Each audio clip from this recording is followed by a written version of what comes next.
Just moments, the current U.S. president will debate the former U.S. president as their parties present. Shit. I'm all right. Don't everyone get up at once. Ain't nothing in this world that's stopping me. My Rari outruns your Odyssey. I broke it off cause I'm not settling. I gotta get for the lip on a trip killing me.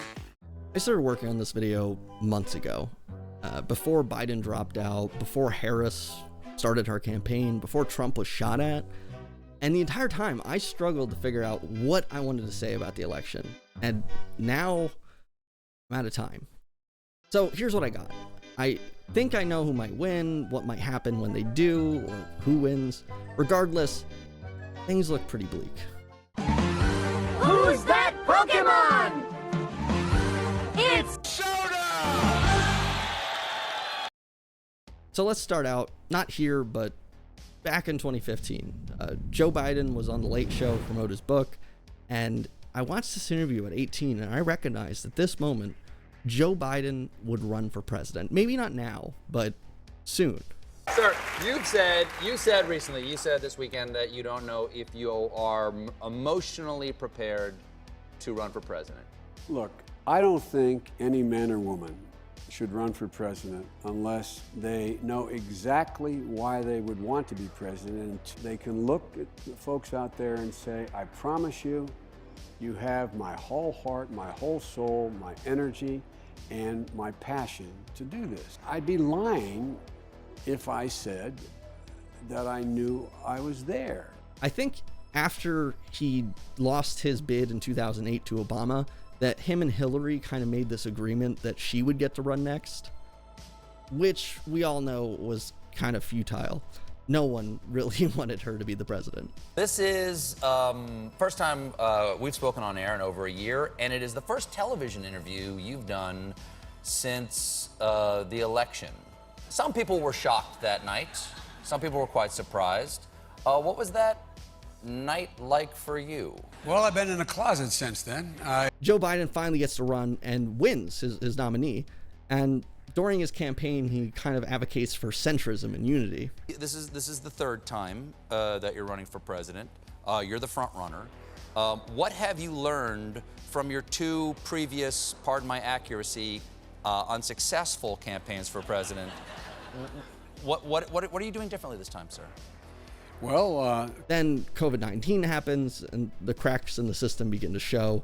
The economy's faltering, there's inflation, shortages, and it's sweeping across the nation, if not the entire world, culminating in the infamous January 6th insurrection. The idea of unity is kind of lost, even though Biden mentions it in his inauguration speech. He promises to bring back America from the brink of COVID. Surprisingly, after this, Biden leans into many of his more progressive policies that he campaigned on. He began to implement some of the change that people would like to see, like fully withdrawing from Afghanistan, which was originally an Obama campaign promise. This cost Biden a lot of political capital, but even though it was an unpopular war for decades among the American people, the strategy itself was a negotiation between the Taliban and the Trump administration. And Biden was essentially left with the choice: do he go through with this poorly negotiated plan or spend his entire term renegotiating to figure out how to pull this off? So he decided to rip off the Band-Aid.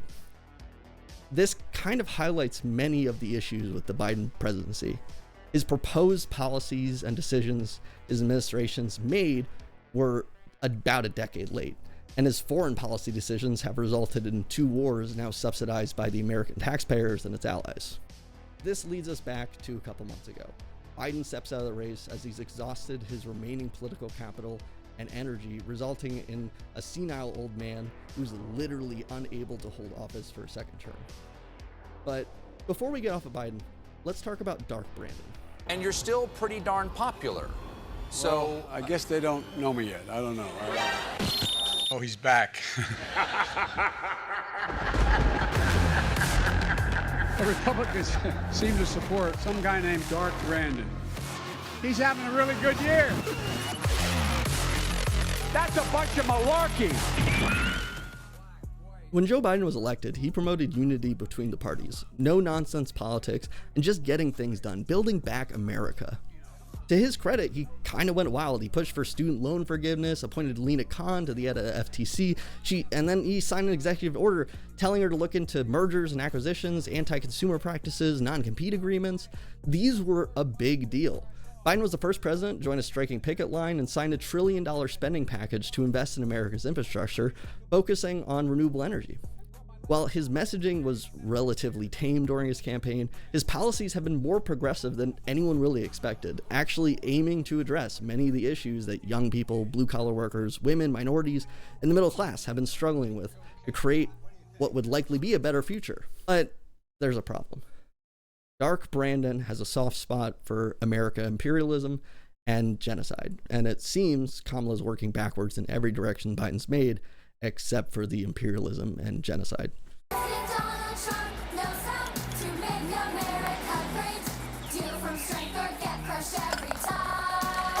You cheated. The election is Trump's to lose. It doesn't matter what you think of Kamala. She's an uninspiring, uncharismatic candidate that represents the institutional politics and what America has grown to hate in DC. America itself is a historically racist and sexist country, regardless of what you think, and individuals have solely claimed they would not vote for her based on her race and gender. This is good news for Trump. I mean, he really has reaffirmed his evangelical base, who supports him even more as he's prosecuted for his crimes in office. He has this anti-establishment ticket that really resonates with a lot of these middle-class or working-class voters. The likelihood that the Democratic Party recaptures the majority of the Senate and House is even more unlikely, especially if Trump manages to win. This would kind of give him free rein to institute any of the more radical policies that he's proposed during his campaign. Reviewing the past 2016 Trump administration sheds light on what changes and decisions his administration would likely make moving forward. Trump was essentially the perfect surrogate for these radical right-wing agendas that have been festering within the Republican Party since the Reagan-era reforms. As we know, Trump chose to run on a nationalistic, domestic agenda, which sought to do all of these things. As Trump had no prior political affiliations or ambition, his first term was willing to make moves that most politicians wouldn't risk. Trump's lack of political experience was evident in his first term's administration, which was rife with inconsistency, power struggles, and incompetence, which led him to be unable to implement a majority of the changes he proposed. This doesn't mean that Trump did nothing. It's far from true. He appointed Supreme Court justices, federal judges, tax policies, tariffs, and foreign policies that made decisions regarding Israel, Russia, China that have exacerbated the tensions on pretty much all fronts, as well as limiting the effectiveness of government agencies, adding fuel to the fire of existing issues within the country, if not entirely manufacturing them. Not only has the long-term effects of Trump's decisions are only now being felt in the economy, he's also emboldened radical tensions, government, media, and institutional distrust, and created an atmosphere of fear and hate amongst the citizens. A second term for Trump would be far worse. The dismay, the power struggles that hindered many of Trump's decisions before would be dealt with through strategic administration appointments and hand-selected people for loyalty rather than ability. And any pushback or potential illegal acts that he would commit probably would be superseded by the Supreme Court supermajority, if not the Senate and House, depending on who's elected.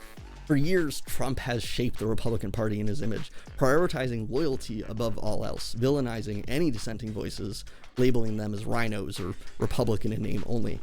The political capital that Trump would hold would be unprecedented, even unparalleled to the likes of Bush post 9/11 or the sweeping reforms that Reagan made during his administration. The only saving grace is that reading through Project 2025 it's clear how contradictory a lot of the party feels, half wanting to regulate big tech while the other half wants to provide tax incentives to fuel the AI boom.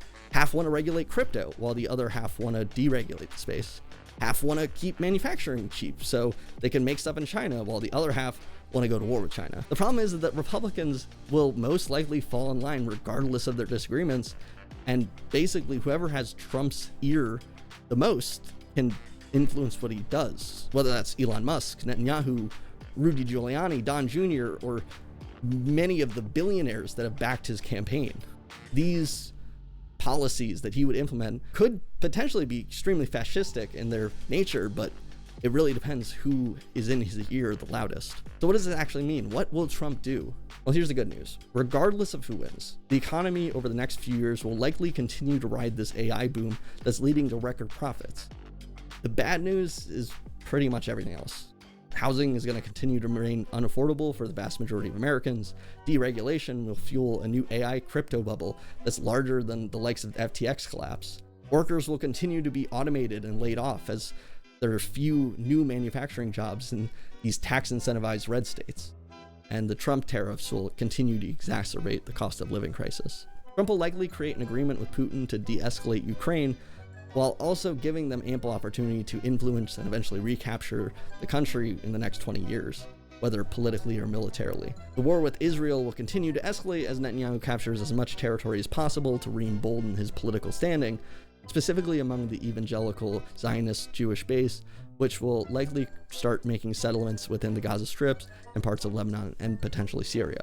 Trump will most likely pass an abortion ban as well, targeting a certain week, maybe 15 or 20, and embolden states to pursue criminal punishment against abortion, whether those seeking it or trying to perform it, as well as the abortion pill, which they'll try to get banned through the FDA or through some other legal loophole. Tensions between America and China will escalate, and Europe will continue to become more divided and nationalistic with right-wing governments. Trump will most likely attempt to deport millions of undocumented and documented immigrants, with mostly little success, but still harming millions of families and people all around America, as well as significantly reducing the labor pool for things like the agricultural industry, causing prices of food to go up. Oil and gas production will continue to remain at all-time highs, while many of the environmental and renewable energy infrastructure projects are gutted.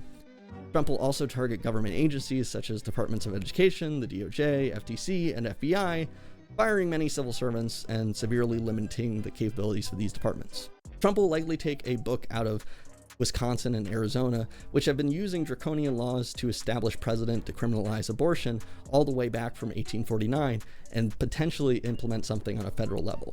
This could extend to incriminating activities such as the likes of mothers, doctors, immigrants, teachers, social workers, government employees, and politicians to accomplish goals set out by the administration. The success of this will likely hinge on the Supreme Court's willingness to go with his decisions, as these will be fought in the courts by nonprofits, NGOs, and government agencies trying to stop what Trump's policies are intended to accomplish.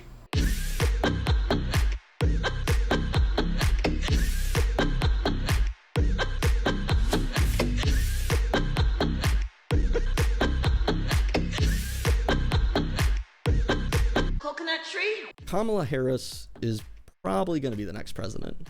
I know what you're thinking. The polls look kind of wish-washy, and depending what you think, this could be a good or a bad thing. The Kamala campaign itself has been a disaster. She started out very strong, with people excited for the change in the race, no longer stuck between two senile old men. It was up until she opened her mouth. As Commander-in-Chief, I will ensure America always has the strongest, most lethal fighting force in the world. Bruh. Her DNC acceptance speech solidified her sprint to the center, trying to outflank any notion that she was a progressive candidate. Don't get me wrong, she had some good moments. Her first and only debate, she outperformed expectations, presenting Trump as the old, rambling, racist man that he is. The problem is that if this was enough to win against Trump, he wouldn't have already won a presidency. She's campaigned by aggressively counter-messaging against the idea that she's this progressive candidate, aiming to be the most centrist candidate in recent history. And by centrist, I don't mean populist. I don't mean moderate. I mean true centrist, unwilling to distance herself from a Biden while only counter-messaging against Trump. She has not differentiated herself enough and has only positioned herself to put through policies that are very much in the center. She appointed Tim Walz, and honestly it was a shocking move when many analysts would assume she would pick Josh Shapiro as the governor of Pennsylvania. He could help her win that state, which the election hinges on. And Tim Walz himself, with all these progressive policies, is not what you would assume somebody like Kamala would pick with her sprint to the center. Based on some of the popular progressive policies he's put through, you would assume the campaign would take some notes, but this is not where her administration will look like. Kamala is not only running with Republican endorsements, billionaire endorsements, and Wall Street endorsements, she's also promised to appoint a Republican in her cabinet to always defend Israel despite its ongoing genocide and invasion and occupation of its neighbors, and she's insinuated that she should build Trump's border wall and that it's a good idea. She has more popular progressive policies, such as taxing wealthier individuals, raising minimum wage, government-sponsored healthcare and child support, codifying Roe v. Wade given the chance, but honestly, these are barely progressive. She's walked back support for Medicare for all. Her wealth tax is less aggressive than Biden's. Her student loan relief is now taxing people who start businesses in underserved communities rather than the people within those communities who need assistance. She's constantly campaigning on how strong her border is going to be, and there's billionaires like Mark Cuban who are literally saying if she tries to tax the rich, he will make it his job so that she does not get elected again. Her administration will likely be forgotten in history as she's achieved little during her terms and likely prioritizing wealthy donors and factions within the Democratic Party to gain favor for a second-term campaign. She will likely focus on these neoliberal centrist policies that the Republican Party will continue to push back against, creating a political gridlock where, again, nothing will get done. She will likely try to pass a progressive-facing bills that are littered with contradictions and right-wing agendas, kind of like the border bill that they tried to pass. She'll likely continue to try and galvanize and solidify this middle-class base with tax cuts and tax credits rather than direct subsidies or government programs. What might be more interesting is what she does with executive orders, but she hasn't really talked about any of those. They could be hyper-focused on her personal goals or those of her administration, but it's hard to tell what she's going to consider. Her administration could be very similar to Obama's in the sense that she campaigns on these progressive messages, but then kind of signed $1 billion in bailouts for corporate America while doing very little for the average American. Kamala will likely have a similar approach as the cost of living will remain high, the education will remain prohibitively expensive, with little reprieve for people like me with tens of thousands of dollars in debt and student loans, providing token gestures of solutions like the $50K down payment for houses, the scholarships for Black and brown colleges, the tax credits for startups. These will likely have little effect on the underlying problems and are more lip service than anything. So, these are the choices. In a few days, the next president will be elected. The things are going to continue to stagnate or get a lot worse. And while I'm more in the camp of stagnate, many people think that Trump will do these fascistic policies that he's talking about.